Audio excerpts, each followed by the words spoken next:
तारीख गवाह है और सुबह क़यामत तक यही तारीख रहेगी कि अंग्रेजों से जंग की लड़ाई, आजादी की लड़ाई 1920 में नहीं शुरू हुई थी, बल्कि टीपू सुल्तान की शहादत से जंग का आगाज हुआ। जंग प्लासी में सिराजुद्दौला की कुर्बानी से आगाज हुआ और फिर सन 57 में हमारे उलमाए कराम ने अंग्रेजों के खिलाफ जिहाद का फतवा दिया था। और ना सिर्फ फतवा दिया बल्कि अंग्रेजों के खिलाफ फतवा देकर उलमाए कराम ने अपनी जानों को कुर्बान कर दिया। अगर आज भारत को अंग्रेजों से आजादी मिली तो इसमें मौलाना महमूदुल हसन, उनकी कुर्बानी को कोई नहीं भूल सकता कि माल्टा की जेल में सर्दियों के मौसम में 4 महीने उस जेल के एक मैदान में इनको कैद करके रख दिया गया था। मुल्क से कितनी दूर है माल्टा? आज भी प्लेन से जाएंगे तो कम से कम 12 से 13 घंटे लग जाएंगे। हमारे बुजुर्गों ने माल्टा की जेलों में मसाइब को बर्दाश्त किया, काला पानी की सजाएं बर्दाश्त की। बताओ किस लिए? इस दिन के लिए कि हमारे रोड पे लाके हमारे बच्चों को मारा जाएगा। मेरी शिकायत आपसे है, अगर इन उलमाओं की कुर्बानियों को आप भुला चुके हैं तो फिर कोई बात नहीं, मगर हम अपने बुजुर्गों की कुर्बानी को नहीं भुला सकते। अगर आज हम आजादी से सांस ले रहे हैं, ये हमारे उलमाओं की मेहनत, उनकी कुर्बानी, उनका सदका है।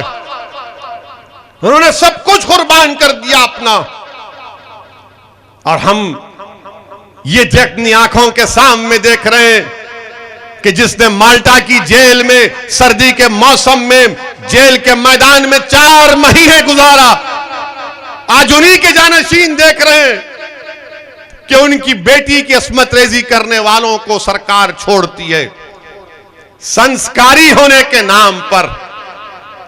बताओ, या यही हम इसीलिए आजादी का अमृत उत्सव मना रहे हैं?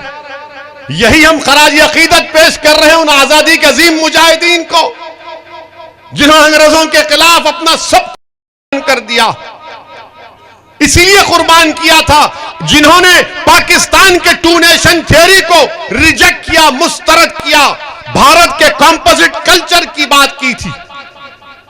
यह भारत का कंपोजिट कल्चर है कि रोड पे लाकर बच्चों को मारा जाए, शक की बुनियाद पर घरों को तोड़ दिया जाए, यह कंपोजिट कल्चर है।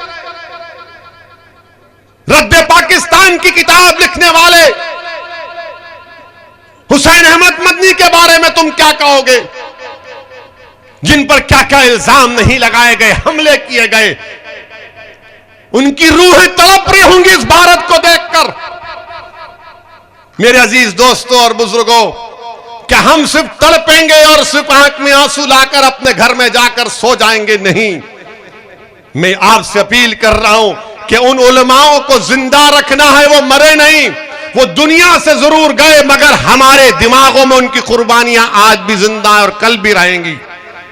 उनको जिंदा रखने का, उनको खराज अकीदत पेश करने का बेहतरीन तरीका यह है कि हम अपनी सियासी क़यादत को मजबूत करें।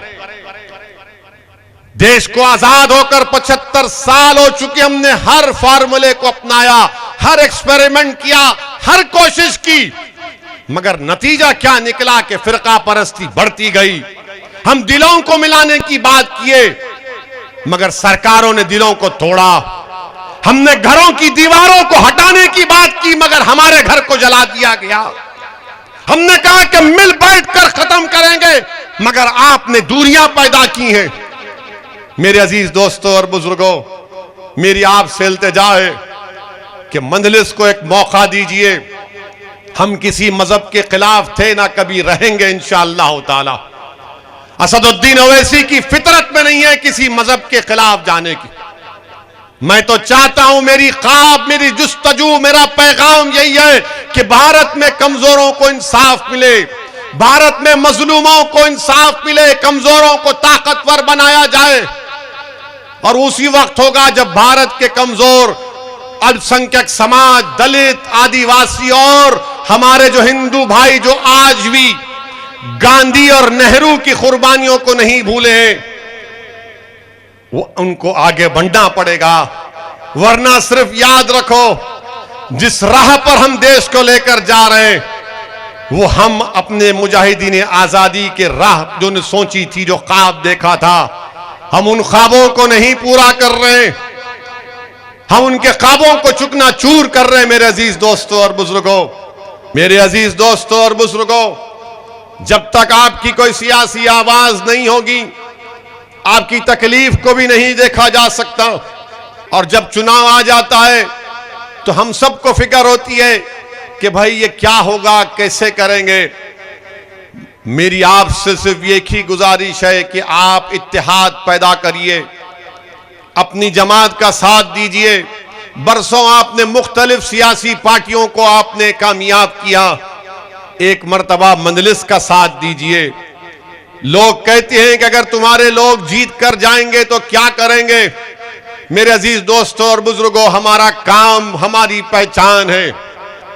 सरजमीन हैदराबाद पर हमारे 7 अराकीन असम्बली हैं। हमारे वहां के चीफ मिनिस्टर ने हमको दावत दी कि आओ, सत्ता का हिस्सा बन जाओ, मिनिस्टर का एक पोस्ट दे देते हैं, हैदराबाद का डिप्टी मेयर ले लो। मैंने कहा मुख्यमंत्री साहब, जब तक अल्लाह असदुद्दीन ओवैसी को मजलिस का खादिम बनाकर रखेगा, इंशाअल्लाह ताला हम इस सत्ता की भूल भुलैयों में नहीं आएंगे।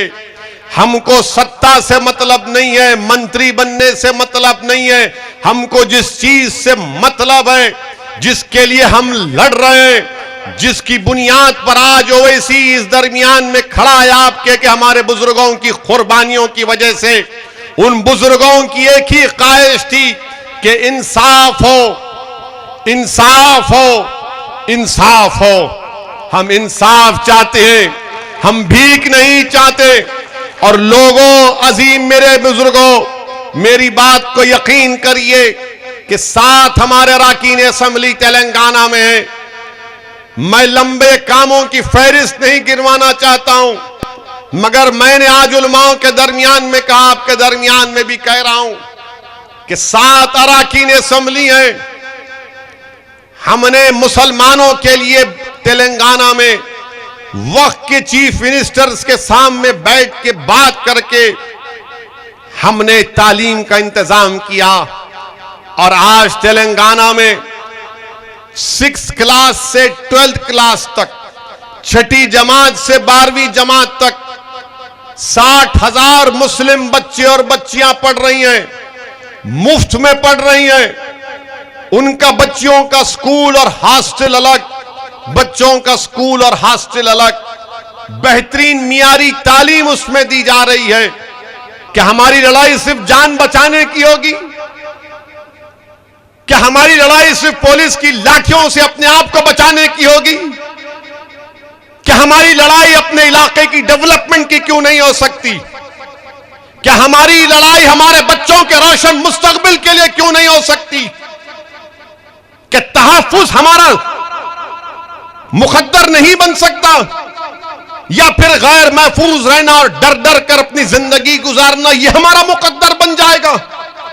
नहीं मेरे अजीज दोस्तों और बुजुर्गों, जब आप निकलकर वोट डालते हैं किसी पार्टी को, किसी पार्टी के उम्मीदवार को, तो इस उम्मीद पर वोट डालते हैं कि ये मेरा खादिम होगा, ये मेरी तड़प को समझेगा, ये मेरी तकलीफ को उसका हल तलाश करेगा, ये मेरे लिए लड़ेगा, ये मेरे लिए आवाज उठाएगा। मेरे अजीज दोस्तों और बुजुर्गों, बदनाम किया जाता है मुझे उसकी कोई परवाह नहीं है, क्योंकि जब मैं मरकर जाऊंगा ये इल्जाम लगाने वाले मेरे लिए नहीं आएंगे। मैं अपने अमाल का हिसाब दूंगा और मेरा रब जानता है मेरे दिल की और मेरे काम को। मैं इनकी दुनिया वालों की खुशी के लिए काम ना कभी किया ना करूंगा इंशाअल्लाह ताला। मेरा मकसद मुझे मालूम, मुझे जानता हूं कि भारत की जमहूरियत में, भारत की लोकशाही में जिस संविधान को बाबा साहिब अंबेडकर ने बनाया, और अंबेडकर ने मजलूमों को एक पैगाम दिया कि चाहे वो मुसलमान हो, दलित हो, आदिवासी हो, गरीब हो, कमजोर हो, देखो संविधान तो मैंने तुमको दे दिया, मगर अगर बराबरी हासिल करना है, भाईचारगी हासिल करना है, इज्जत को हासिल करना है, तो तुमको सियासी ताकत को हासिल करना पड़ेगा। जब तक आप सियासी ताकत हासिल नहीं करेंगे कुछ नहीं होगा। और याद रखो, अंबेडकर ने सही कहा था, जब मीडिया के लोगों ने आज हमसे सवाल करते कि 3 है, 3 का क्या करोगे, उस वक्त अंबेडकर से भी पूछा था कि इतने 90 से ज्यादा दलित लोकसभा में जीत कर जाते हैं और बाबा साहिब आप दलित समाज की सियासी ताकत के लिए बात करते हैं, इतने बड़ी तादाद में लोग हैं। तो बाबा साहिब अंबेडकर ने कहा कि हां, इतने बड़ी तादाद में जीत के तो जाते हैं, मगर वो अपना मुंह कब खोलते, जब उनको अंगड़ाई लेना है। यही हाल हमारा करके रख दिए। अगर भारत में जमहूरियत है, लोकशाही है, संविधान है, मगर भारत की सियासत की एक तल्ख हकीकत मैं बता रहा हूं, मुसलमानों को, हमारे दलित भाइयों को, आदिवासियों को समझना पड़ेगा, गरीबों को, कमजोरों को, मजलूमों को समझना पड़ेगा कि आज भारत की राजनीति में गरीब, मजलूम, मुसलमान, दलित, आदिवासी की, कमजोरों की कोई अहमियत नहीं है। जिसके पास दौलत है वही तो एमएलए एमपी बन के जा रहा है, वही तो जीत कर जा रहा है। जब वो जीत कर जाता है तो क्या उसके दिल में गरीब की, कमजोर की मोहब्बत होगी? क्या उसके दिल में कमजोर को ताकतवर बनाने का इरादा होगा? क्या उसके दिल में यह जज्बा होगा कि मैं उन लोगों को जो नीचे, उनको उठाकर आसमानों पर खड़ा कर दूंगा? वो तो यही देखेगा कि मैं दौलत की ताकत पर जीत कर आया हूं, तो मैं अपनी ताकत को मजबूत करूंगा, उसमें इजाफा करूंगा। मैं भारत के मुसलमानों से अपील कर रहा हूं, सुन लो मेरी इस बात को। आपको शायद पसंद ना आए, मगर सच्चाई बयान कर रहा हूं कि आज भारत की राजनीति में मुसलमानों की कोई अहमियत नहीं है, कोई अहमियत नहीं है। आपके वोट की भी अहमियत नहीं है, क्योंकि जो अपने आप को सेक्युलर कहते हैं, जो सही मानों में बीजेपी के बराबर फिरका परस्त हैं, ये पूरी पार्टियां ये जानती हैं कि आज मुसलमानों को जाकर बोलने की जरूरत नहीं है। मुसलमान खुद बीजेपी आरएसएस के डर से हमको वोट दे देगा। बताओ, क्या यह आपकी हैसियत हो चुकी है कि अपने साथ खड़ा करके एक फोटो नहीं लेना चाहते, अपने मंच पर नहीं बिठाते मुसलमानों को? मेरे अजीज दोस्तों और बुजुर्गों, यह तल्ख हकीकत है, याद रखिए। बिल्किस बानो का मसला आया, कितनों ने बिल्किस बानो के इंसाफ का मुतालबा किया, सब खामोश हो गए, सब गूंगे पड़ गए। यही आप पार्टी के एक लीडर से किसी एक मीडिया के शख्स ने पूछा कि बिल्किस बानो, तो उसने कहा बिल्किस बानो नहीं, हम स्कूल और क्लासरूम की बात करेंगे। बताओ, क्या बिल्किस बानो मुसलमानों का मसला है?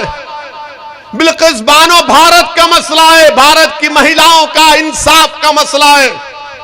मगर बिल्किस बानो के इंसाफ की बात नहीं की जाती, इसलिए नहीं की जाती कि मुसलमान है। और जब मैं बोलता हूं तो मुझे बदनाम किया जाता है। और जो लोग गूंगे बन जाते हैं, जो लोग खामोश हो जाते हैं, और इलेक्शन जब आता है तो आप उनको वोट देते हैं और मुझे सजा देते हैं। यह कौन सा इंसाफ है? आप बताइए कि जो हर मसले में आपके लिए बोलने वाली जमात है। ट्रिपल तलाक का मसला आया, ऐवान पार्लियामेंट को हमने हिलाकर रख दिया अपने दलाइल से। यूएपीए का कानून का मसला हमने मुखालिफत की, हर मसले में हमने सच्चाई को बयान किया। मगर जब चुनाव आता है तो जो लोग दगाबाज हैं, जो लोग धोखा देते आते हैं, आप उनको इनाम दे देते हैं। आपका इख्तियार है, आप दो। अगर आप समझते हैं कि सच्चाई को बयान करने के ऊपर, बिल्किस बानो के इंसाफ के ऊपर ओवैसी को सजा हम देंगे, तो दो, आप मेरे भाई हैं, मैं आपका खादिम हूं। अगर आप ये समझते हैं कि बच्चों को लाकर सरे बाजार पीटा गया और उस बच्चों की तकलीफ को बयान किया ओवैसी ने, तो हम उसको सजा देंगे, और जो खामोश बैठे हुए थे हम उनको इनाम देंगे, तो दो, ये आपका जमहूरी हक है। मगर मेरे अजीज दोस्तों और बुजुर्गों, जो लोग खामोश हैं वो आपका मजाक उड़ा रहे हैं, जो लोग खामोश हैं वो आपका इस्तेसाल कर रहे हैं, जो लोग खामोश हैं वो आपकी बर्बादी के अफसाने प्लानिंग बना रहे हैं। जो लोग खामोश हैं वो हमेशा के लिए आपको खामोश करना चाहते हैं। इसीलिए ये दीवाना आपके दरमियान में खड़े होकर पुकार पुकार कर कह रहा है कि भारत की लोकशाही में अगर इंसाफ को हासिल करना है, अपने हक को हासिल करना है, जिसका जिम्मा, जिसकी गारंटी भारत के संविधान ने हमको दी है, तो क्या खामोश बैठने से होगा? उठो, एक कोहराम मचा दो। मेरे अजीज दोस्तों और बुजुर्गों, यही बात मुझे आप तक कहना था कि आप अपने वोट की अहमियत को समझिए। मंजलिस का साथ देना नहीं देना यह आपका जमहूरी अख्तियार है, मगर मेरा काम यह है कि आपके दरमियान में खड़े होकर मैं आपके सामने इन बातों को रखूं, आपसे इल्तिजा करूं, आपको समझाने की कोशिश करूं। मेरे अल्फाज में इतनी ताकत नहीं है, मैं गुनाहगार हूं कि आपके दिल को मोड़ सकूं, मगर मेरा ईमान यह कहता है, मेरा मानना यह है कि दिलों को मोड़ने वाला रब्बे कायनात है। अल्लाह ही आपके दिलों को मोड़ेगा इंशाअल्लाह ताला, अल्लाह ही आपके दिलों को मोड़ेगा। मेरे अजीज दोस्तों और बुजुर्गों,